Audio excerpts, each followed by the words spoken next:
Alors, le thème du jour, réussir à traiter efficacement les objections de son prospect pour conclure. Je vais tout d'abord me présenter très rapidement. Donc, je suis consultant indépendant en développement commercial B2B. J'ai créé ma société de conseil PJB Consulting il y a un petit peu plus de 5 ans. J'aide les entreprises à développer leur chiffre d'affaires et à trouver de nouveaux clients en les aidant à définir leur stratégie commerciale, quelle offre je propose à quelle cible, pour quel bénéfice client et avec quel élément différenciant par rapport à mes concurrents. J'aide les entreprises à construire leur plan d'action commerciale, quelle action mettre en œuvre pour atteindre mon objectif de chiffre d'affaires. J'aide les entreprises à mettre en place ou à optimiser leur organisation commerciale et j'aide les entreprises à optimiser leur performance commerciale en identifiant les leviers de performance. Alors pour réaliser ces prestations, je réalise des audits d'organisation de l'activité commerciale. J'anime des formations inter- ou intra-entreprises, collectives ou individuelles, à destination des dirigeants et des salariés, qu'ils soient commerciaux ou non commerciaux. Je réalise des coachings, des accompagnements individuels pour les dirigeants et pour les commerciaux également. Et puis j'ai lancé une nouvelle offre récemment de prospection externalisée, où je propose à mes clients de mettre en place un dispositif qu'on appelle le dispositif d'inbound marketing, qui va consister à diffuser du contenu sur leur offre auprès d'un certain nombre de supports de communication dans l'objectif de générer pour eux des appels entrants. Et donc si vous êtes intéressé, il y a une vidéo qui présente cette nouvelle offre sur ma chaîne YouTube Pierre-Jean Bouillet. J'ai, depuis la création de ma société de conseil, accompagné plus de 150 entreprises et formé et accompagné plus de 500 personnes. Alors, on va parler donc tout d'abord du traitement des objections au téléphone, parce que des objections, vous pouvez à la fois en avoir au téléphone et en face à face. Et je souhaitais vous parler d'abord de ce qu'il fallait faire quand vous avez des objections au téléphone, quand vous appelez un prospect dans une démarche de prospection, dans l'objectif d'avoir un rendez-vous. Alors, voilà les principales objections que vous pouvez avoir au téléphone. Celui qui vous dit envoyez-nous une documentation, eh bien il faut lui répondre écoutez, ou nous n'avons pas de documentation, ou nous ne pouvons pas vous envoyer une documentation qui est standard. Chaque client est spécifique, chaque besoin est spécifique. J'ai donc besoin de vous rencontrer pour bien connaître vos besoins, pour pouvoir vous fournir la documentation qui correspondra exactement à votre demande. Certains consultants indépendants peuvent le jouer sur le ton de l'humour en disant écoutez, je n'ai pas de documentation. Je n'ai pas de documentation, la documentation c'est moi, quand est-ce que vous souhaitez la recevoir? Deuxième objection, je n'ai pas le temps. À cela vous pouvez rebondir je comprends que vous n'ayez pas le temps aujourd'hui, à quel moment serez-vous plus disponible? Ou bien si c'est le cas, j'ai justement une solution qui va vous permettre de gagner du temps. Quand est-ce que nous pouvons nous rencontrer? Troisième objection, je n'ai pas d'argent. Vous avez deux réponses là possibles pour rebondir. C'est à quel moment pensez-vous avoir un budget disponible pour cette prestation, ou bien j'ai justement une solution qui va vous permettre de gagner de l'argent. Autre objection, je suis harcelé toute la journée par vos concurrents. Et bien là, il faut flatter l'orgueil de votre prospect, en vous disant que vous êtes très honoré de contacter un prospect qui est aussi sollicité. S'il est sollicité, c'est qu'il mérite d'être sollicité, qu'il a sûrement un besoin auquel vous pouvez répondre, et donc il serait intéressant que vous puissiez le rencontrer pour pouvoir échanger sur sa problématique. S'il vous dit cela ne m'intéresse pas, il faut tout simplement lui poser la question en quoi vous n'êtes pas intéressé par mon offre, puisque je ne vous l'ai pas encore présentée. Tout simplement pour essayer de susciter son intérêt. Les affaires sont difficiles, il faut lui répondre bien sûr, j'imagine les affaires sont difficiles pour tout le monde. À quel moment pensez-vous qu'on pourra se rencontrer quand le climat sera plus favorable, ou au contraire rebondir encore une fois en lui disant écoutez, j'ai justement une solution qui peut vous permettre de développer votre business, qui peut vous permettre de conquérir de nouveaux clients, ou au contraire qui peut vous permettre de faire des économies. Ou vous pouvez le questionner sur en quoi les affaires sont difficiles, pour justement creuser un petit peu la problématique et voir en quoi votre offre est susceptible de l'aider à résoudre cette problématique. Le prospect qui vous dit recontactez-moi dans 6 mois, eh bien il faut lui demander qu'est-ce qui aura changé pour vous dans 6 mois. Et puis en général, quand un prospect vous dit rappelez-moi dans 6 mois, il faut toujours diviser par 2 le temps qu'il vous donne, et donc rappelez-le dans 3 mois. Parce que peut-être que dans 6 mois, il attend qu'une décision soit prise ou qu'un projet soit mis en place. Et donc il a peut-être un vrai besoin, c'est peut-être le timing qui n'est pas le bon.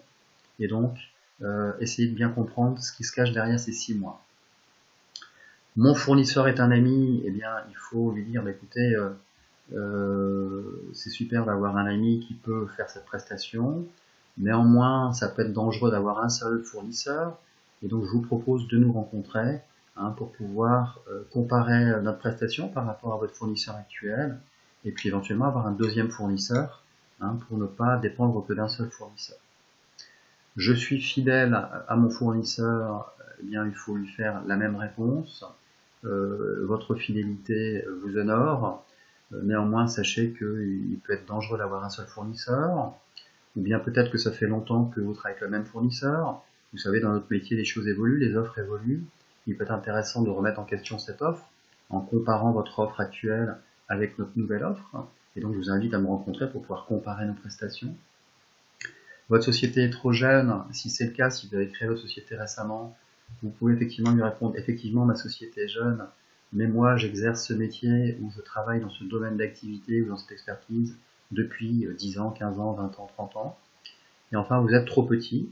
Vous pouvez lui répondre ou de manière humoristique en lui disant, eh bien, vous aussi, monsieur Dupont, quand vous avez créé votre société, vous étiez également une société de petite taille et heureusement, vos clients vous ont fait confiance pour grandir.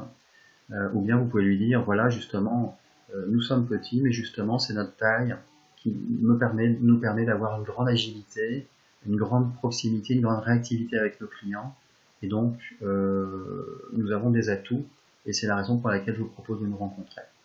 Donc, ce qui est important à retenir concernant les traitements des objections au téléphone, c'est que vous prépariez le traitement de ces objections, que pour chacun des points qu'on a vus, qui sont les principales objections qu'on rencontre au téléphone, vous ayez une réponse qui soit préparée et que vous soyez capable de rebondir. Okay, au téléphone, on peut rebondir une fois ou 2 fois, pas plus. Si au bout de 2 rebonds, vous voyez que votre prospect continue à mettre des objections, et bien à ce moment-là, arrêtez, puisque ça ne servira à rien de continuer. Alors vous mentionnez un petit problème, son haché malgré un freeze de la vidéo. Écoutez, moi je n'ai rien de mon côté. Si vous pouvez essayer de vous connecter en filaire, parce que les coupures peuvent être dues à un problème de connexion Wi-Fi. De mon côté, je peux également avoir des micro-coupures, j'en suis désolé. Je ne peux rien changer à ce niveau-là. Alors, le traitement des objections en face à face, qui est le plus important. Le traitement des objections en face à face, vous l'avez normalement une fois que vous avez présenté votre proposition commerciale et au moment où vous présentez votre proposition, et bien à ce moment-là, votre prospect émet des objections. Alors, pour éviter les objections au cours de l'entretien, le premier point, c'est qu'il faut qualifier son prospect en amont du rendez-vous. Au plus vous avez vérifié en amont de votre rendez-vous que votre prospect était qualifié, c'est-à-dire qu'il était dans votre cible, que vous avez rendez-vous avec le bon interlocuteur, qu'il a un besoin à court terme, qu'il est prêt à y consacrer un certain budget, que votre offre peut répondre à ce besoin. Si vous avez vérifié tous ces éléments-là au préalable, il y a de fortes chances que votre prospect soit très qualifié et donc que votre offre réponde à son besoin et donc que vous arriviez à ne pas avoir d'objection à la fin. Deuxième moyen d'éviter les objections, eh bien, c'est de faire une découverte de besoins de qualité. Si votre prospect est très qualifié et si votre entretien de découverte de besoins vous a permis de découvrir ses véritables besoins, eh bien à ce moment-là, votre offre sera pertinente, sera parfaitement adaptée à sa problématique, et donc il y a de fortes chances que vous n'ayez pas d'objection. Donc découverte des besoins de qualité, je vous le rappelle, c'est poser beaucoup de questions ouvertes, être centré sur son interlocuteur, votre interlocuteur doit parler 90% du temps d'entretien. Vous devez juste, à la fin, reformuler pour être certain que vous avez bien compris son besoin et prendre rendez-vous pour lui présenter votre proposition. Ensuite, pour éviter les objections, il est important de présenter votre proposition face à face, parce que si vous envoyez votre proposition par mail, eh bien votre prospect, vous ne savez pas s'il a ouvert le mail, s'il a lu votre proposition, s'il l'a comprise, s'il a des questions, et donc vous avez de fortes chances d'avoir une réponse de non-retour, de non-recevoir, ou pas de réponse du tout, alors que si vous présentez votre proposition en face à face, ou par Skype à distance, eh bien là vous pouvez voir les réactions de votre prospect, lui demander au fur et à mesure de la présentation s'il valide les points, de voir ses réactions, et de pouvoir répondre à toutes ces questions et de co-construire ensemble l'offre finale. Et donc finalement vous n'aurez plus du tout d'objections. Vous pouvez, pour éviter les objections, également avoir un argumentaire commercial qui est adapté aux besoins. On le reverra juste après. Et il faut co-construire, comme je le dis avec le prospect, la solution finale. Au plus vous impliquez votre prospect dans la construction de la solution, au plus vous l'impliquez dans la réflexion de quelle est la solution idéale pour lui, au plus il sera engagé dans la solution, au moins il vous émettra d'objections.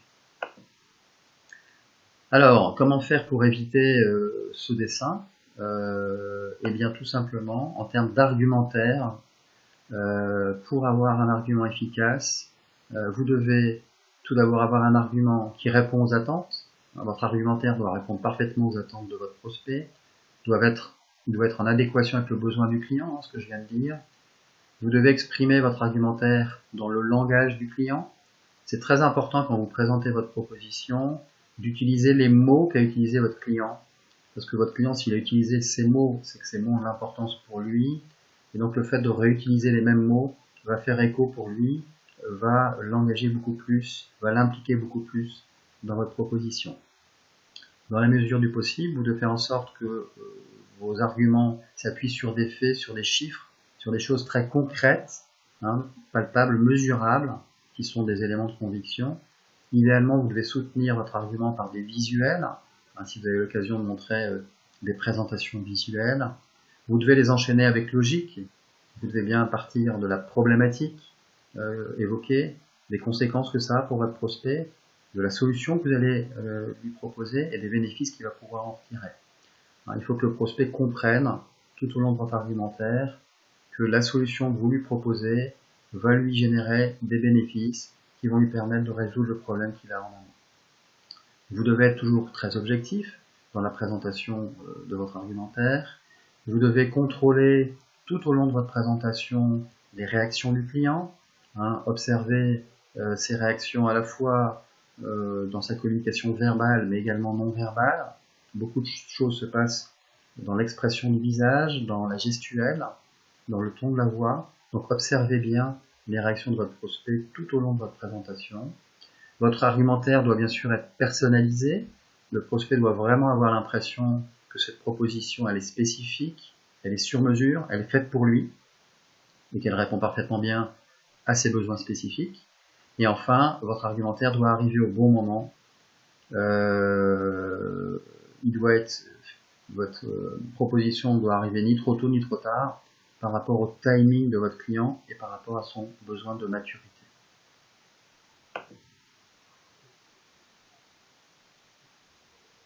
Alors, comment justement répondre aux objections que malgré tout votre prospect peut vous émettre malgré un argumentaire de qualité? Eh bien, il faut savoir que si votre prospect vous émet des objections, il y a deux raisons. La première, c'est qu'il émet des objections fausses barres qui ont pour objectif de se débarrasser de vous. Il ne sait pas comment le faire, donc il émet des objections qui n'ont aucune valeur. Et dans ces cas-là, vous devez être capable de les identifier.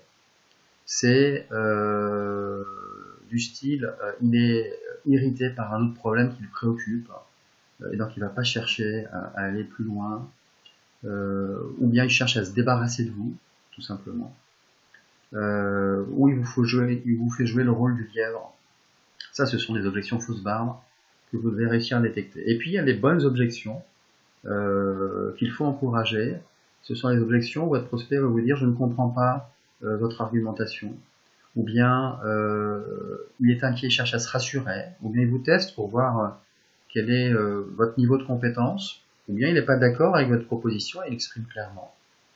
Ou bien il cherche à prendre du recul, à réfléchir, et donc dans ces cas-là, il va émettre des objections pour avoir des arguments complémentaires, ou bien il peut chercher à obtenir des avantages, hein, de vous mettre la pression pour que vous concédiez que vous fassiez des concessions, ou bien il cherche tout simplement à mieux comprendre quelle est votre proposition, et dans ces cas-là, c'est tout à fait positif.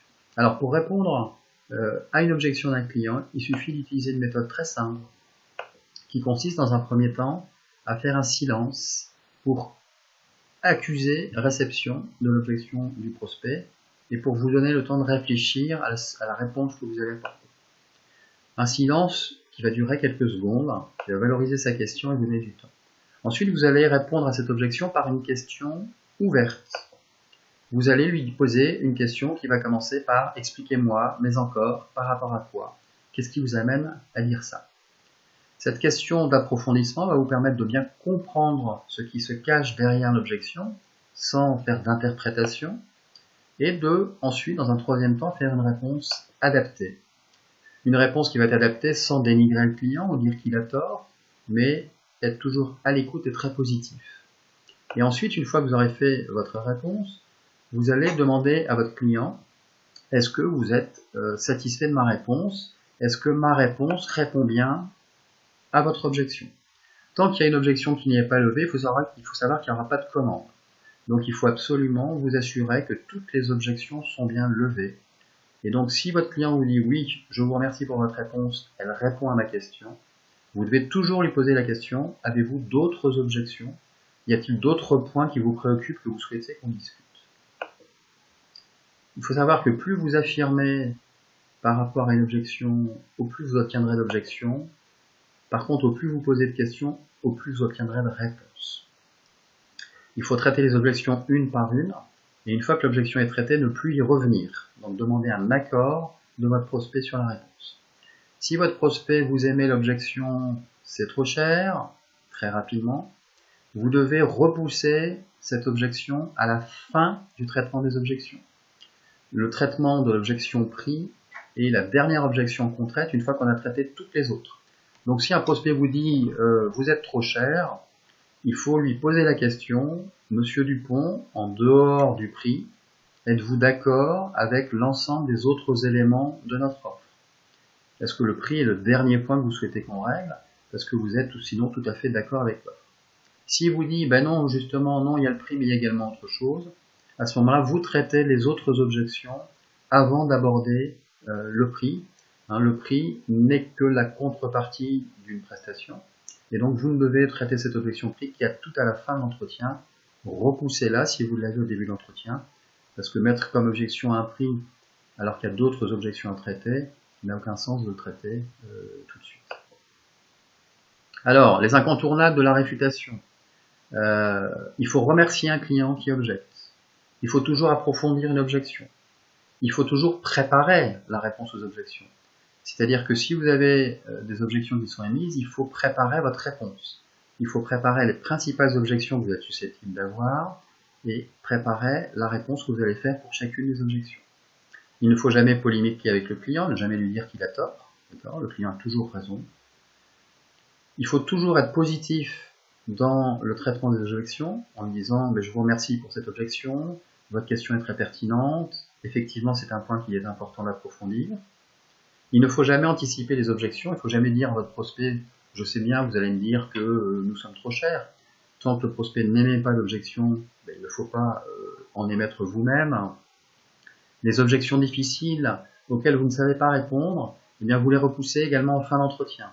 Au-delà du prix, si le prospect vous émet une objection pour laquelle vous n'avez pas la réponse, parce qu'elle est compliquée, vous lui dites « écoutez, je vous remercie Monsieur Dupont pour cette objection, je vous propose d'y revenir à la fin de notre entretien, parce que peut-être que d'ici là, vous aurez eu des éléments de réponse, et en tout cas, j'y reviendrai à la fin. » De deux choses l'une, ou à la fin de l'entretien, votre prospect revient sur l'objection, et à ce moment-là, vous la traitez, parce que vous aurez eu beaucoup plus d'éléments pour y répondre, ou bien vous n'avez pas la réponse, et à ce moment-là, vous dites, écoutez, Monsieur Dupont, je n'ai pas la réponse aujourd'hui à votre objection, à votre question, je vous propose de vous rappeler dans 48 heures, est-ce que cela vous convient?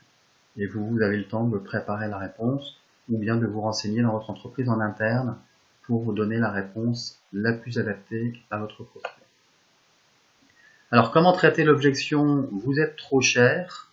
Eh bien, je vous propose de voir une vidéo de quelques minutes pour traiter cette objection. Juste avant de vous montrer la vidéo, les grands principes pour traiter l'objection « vous êtes trop cher ». Il faut d'abord esquiver l'objection par incidence. Okay, regardez votre prospect fixement dans les yeux pendant quelques secondes sans rien dire. Ça peut le déstabiliser. Ensuite, vous allez introduire un doute sur les offres les moins chères. Ok, vous me dites que nous sommes beaucoup plus chers qu'un tel, mais est-ce que vous êtes sûr que nos offres sont comparables? Ensuite, il faut orienter votre client vers les points positifs. Monsieur Dupont, qu'est-ce que vous appréciez dans notre offre? Pour le mettre en état d'esprit, en énergie positive, et pour contrebalancer les points positifs de notre offre par rapport au prix. Ensuite, il faut relativiser l'importance du prix en lui disant, bah, Monsieur Dupont, pour ce prix-là, quels sont les bénéfices que vous allez retirer de notre offre, pour mettre toujours en contrepartie du prix les bénéfices que va retirer votre client. Et en dernier ressort, il faut accepter la négociation. Ok, Monsieur Dupont, vous me dites que nous sommes beaucoup trop chers. Pour vous, voilà, qu'est-ce qui serait raisonnable de faire comme remise? Et vous laissez répondre. Je vais vous proposer maintenant d'illustrer ces grands principes à travers une vidéo. Donc je vais vous faire un partage d'écran pour que vous puissiez voir cette vidéo. Je vous demande quelques secondes, le temps de partager mon écran.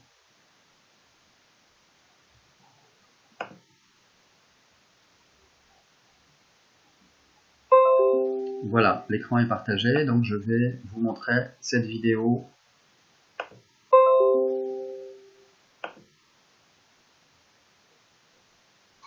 Alors donc, après vous avoir montré ce qu'on vous proposait, voici les conditions financières. Ah bah ouais. Je suis désolé de vous dire, vous êtes au-delà du budget, c'est beaucoup trop cher. Je comprends. Je pense que c'est un montant qui correspond à une prestation importante, c'est un investissement. Oui, je m'attendais pas à ce prix-là. Surtout, enfin, on a demandé des devis à 2 autres prestataires qui sont les 2 moins chers, dont un dans des proportions assez importantes, on parle de 30 ou 40%. Oui. Donc, je suis assez étonné effectivement de votre proposition. Mais vous êtes demandé pourquoi justement ce concurrent-là était moins cher de manière quand même significative, alors qu'on a la même structure de coût? Est-ce que vous avez la même structure de coût? Oui, remarquez, probablement proche. Non, effectivement, on nous a juste interrogé, ils nous ont fait une proposition qui techniquement est approchante de la vôtre, mais pour un prix vraiment inférieur. Donc, je ne sais pas sur quoi est-ce qu'ils arrivent à faire des économies, mais... Mais qu'est-ce que vous préférez, vous, dans notre offre? Dans votre offre, j'ai trouvé assez complète, assez innovante, et puis je trouve très effectivement orienté qualité. Ça, je trouve que ça, à mon avis, c'est un point fort de votre proposition, effectivement. Mais d'un point de vue technique, d'un point de vue financier. Et quelle va être la valeur ajoutée finalement de cette offre? Ça va vous rapporter quoi tout ça? Ah bah ça, si ça apporte les résultats escomptés, ouais, ça peut effectivement, nous, ça va nous permettre de diminuer notre structure de coût. En termes de qualité, d'image par rapport à nos clients, effectivement, c'est un investissement, on y a réfléchi, on va franchir le pas. La décision a été actée, il nous reste à choisir le prestataire. Effectivement, c'est un investissement qui est lourd, mais qui a été mûrement réfléchi et on compte bien s'y retrouver derrière. Ah oui, c'est ça. Et finalement, bon, par rapport à ce prix-là, à quel prix vous accepteriez de démarrer un partenariat?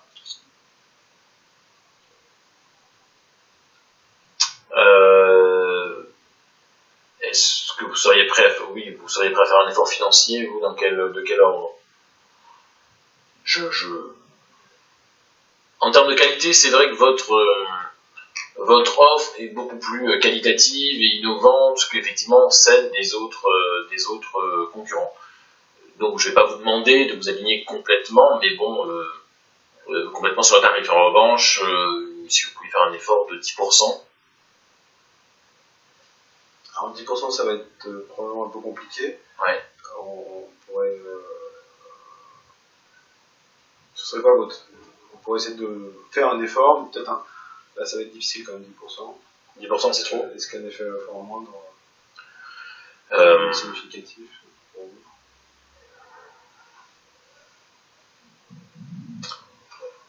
Je peux aller jusqu'à 6-7%, mais ça sera quand même...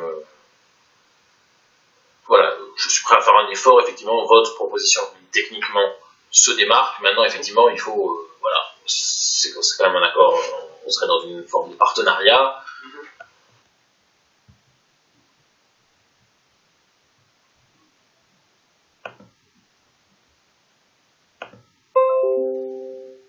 Voilà, j'ai terminé la présentation de cette vidéo, donc vous voyez les différentes étapes à respecter quand votre prospect vous aimez c'est moins cher. Ce qui est important quand on commence à parler du prix, c'est de toujours laisser parler le prospect en premier, de faire une proposition en premier et de ne répondre à sa proposition que toujours en donnant le moins d'éléments possible.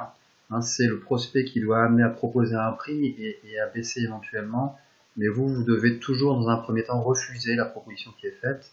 Il y a un autre webinar qui sera consacré à la négociation commerciale, voilà, comment négocier le prix, les concessions et les contreparties pour pouvoir conclure.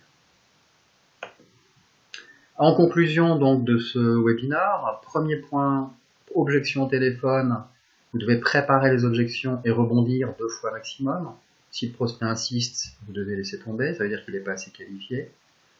En face à face, vous devez toujours creuser l'objection, d'accord, en marquant un silence et en posant une question ouverte pour bien comprendre l'objection, faire une réponse adaptée et vous assurer que le prospect est d'accord avec cette réponse pour ne plus avoir cette objection-là, en traitant l'objection prix à la fin. Et enfin, troisième point, la préparation est 90% du succès. Si vous avez préparé vos objections au téléphone, si vous avez préparé vos objections en face à face, si vous avez bien qualifié votre prospect en amont du rendez-vous, si vous avez fait une proposition qui est parfaitement adaptée aux besoins de votre client, eh bien tous ces éléments de préparation vont faire que vous allez avoir très peu d'objections au téléphone et que vous allez au téléphone ou en face à face et que vous allez pouvoir conclure beaucoup plus facilement. Voilà, j'ai terminé ce webinaire consacré au traitement des objections et donc maintenant je suis à votre disposition pour répondre à vos questions. Donc je vous invite à me poser vos questions dans la zone de chat. J'y répondrai avec plaisir par rapport à la présentation qui vient d'être faite sur le traitement des objections. Je vous laisse quelques minutes pour taper vos questions. Dans ces cas-là, c'est toujours la première question qui est la plus difficile à poser. En général, les autres s'enchaînent par rebond. Donc je vous invite à me poser une question par rapport à ce webinaire. Je vous rappelle que ce webinaire est enregistré et donc sera visible sur ma chaîne YouTube dès demain. Je vous rappelle que vous pouvez télécharger la présentation également de ce webinaire et je vous remercie à la fin du webinaire d'évaluer ce webinaire avec les étoiles et de me saisir un petit commentaire qui me permettra d'avoir un retour sur votre niveau de satisfaction pour m'améliorer pour les prochains webinaires. Et écoutez, je vois qu'il n'y a pas de questions a priori, donc je vous remercie pour votre participation à ce webinaire